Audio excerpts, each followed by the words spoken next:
kecelakaannya lagi, metode pelatihan bahasa Inggris, bahasa asing itu pakai metodenya ulama dulu.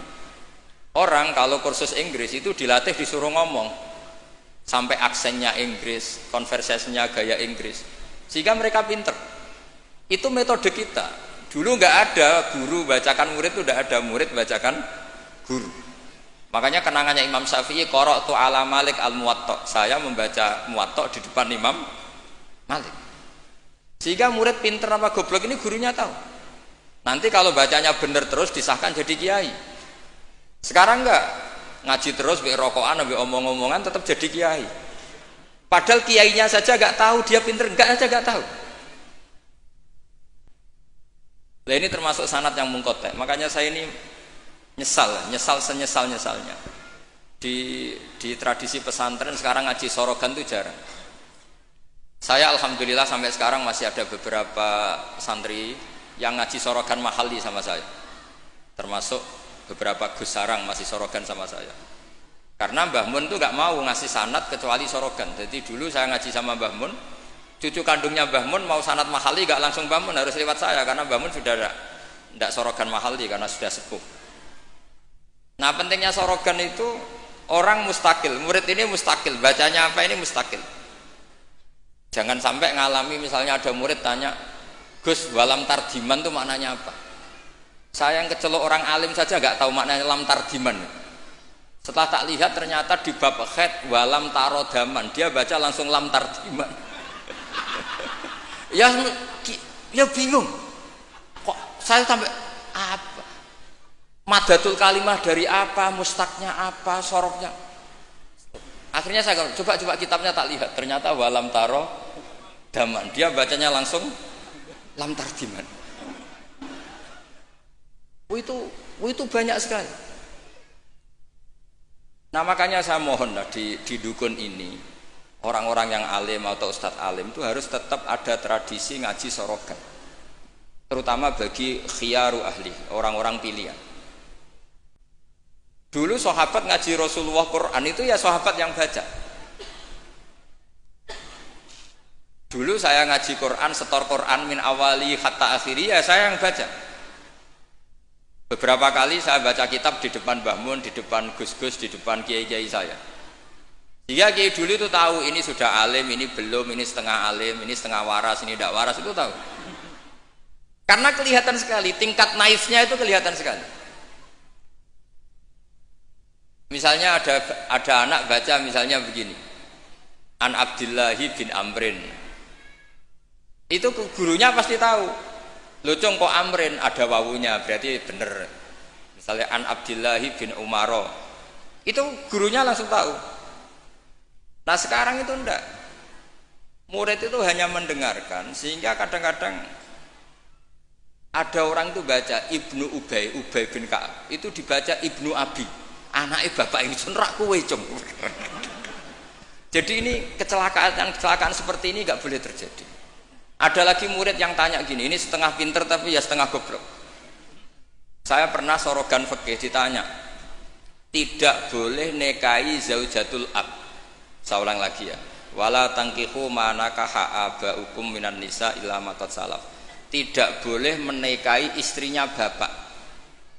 Itu orang Jawa langsung protes, Gus, bojone bapak ara ibuku. Itu setengah pinter setengah goblok.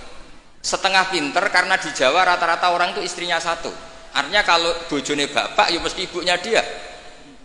Tapi kalau dibaca di Arab, wong Arab itu kan bojone papat sing telu gonta-ganti, sehingga bapaknya ini kadang pernah nikah sampai 10 orang.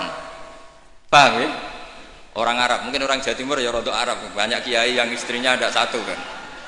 Nah sebetulnya orang Jawa Timur yang paling tidak iskal, karena saya ulang lagi ya, sehingga dia tanya, Gus, bojone bapak ora ibu, mosok wong kok dilarang kawin bojone bapak? Ya mesti wae ra bakal wong bojone bapak iku ibu. Dia protes, kenapa harus dilarang, wong karuan ndak mungkin terjadi. Tak terangno. Kalau orang Arab kan mungkin, yaitu bojone bapak satu ibu kamu, dua Sri, terus Wahyuni atau siapa. Ini orang yang pernah dinikahi bapak kamu itu haram kamu nikah. Nah berhubung dia orang Jawa, bojone bapak itu mesti ibu, karena ibu istrinya satu.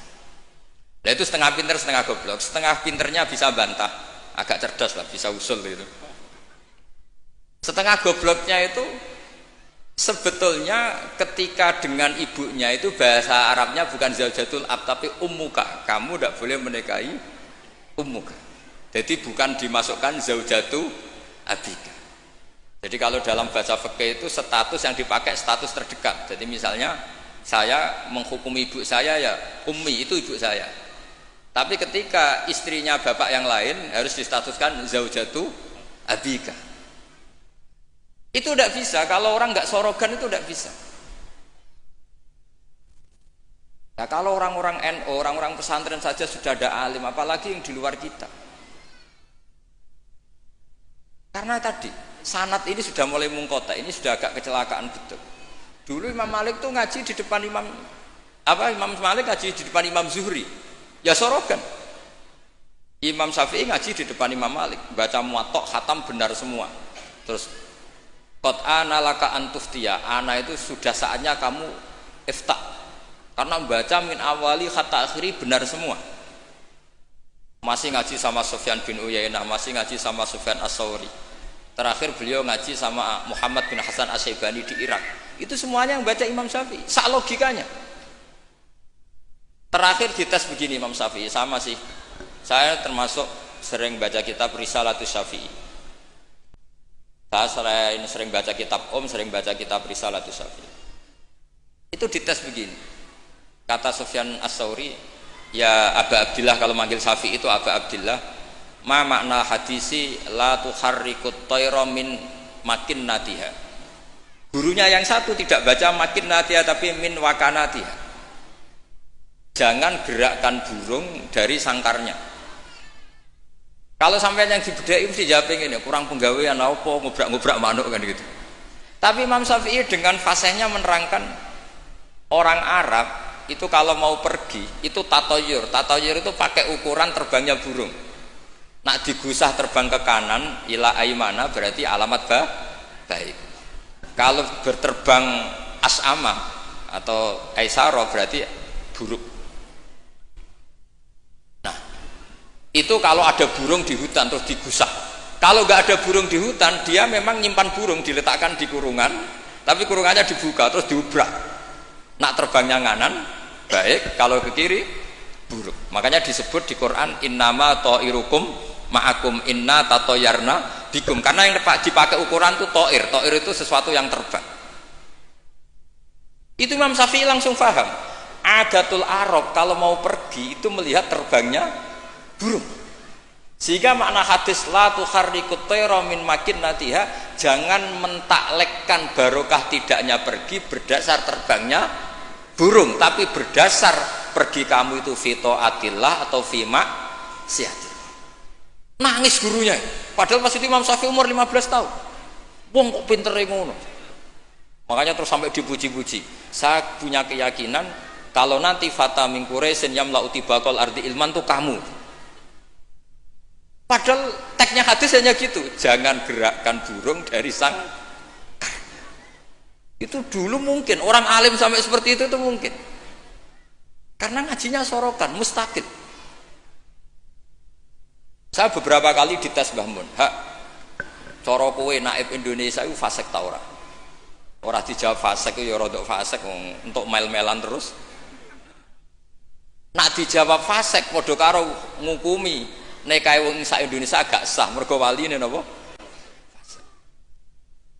Nah, kula pengalaman karena kula sering ngaji sama Mbah Mun pengalaman. Jenengan rak kepengin nikahe wong sak Indonesia sah. Iya, aku kepengin sah. Nak ngoten tak hukumi mboten fasik. Itu Mbah Mun sewenengnya saya sampai diambungi itu dia bilang gitu. Cara wong Arab nak seneng diambung bombonan. Kowe ku muridku tenan kata.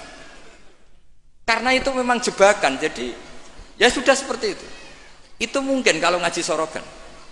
Tapi nak ngaji kilatan ya mau nyenggaki sholawat tok. Sholale. Oh semata ana wong tenan. Amit tenan. Loh kenapa? Sholawatnya baik.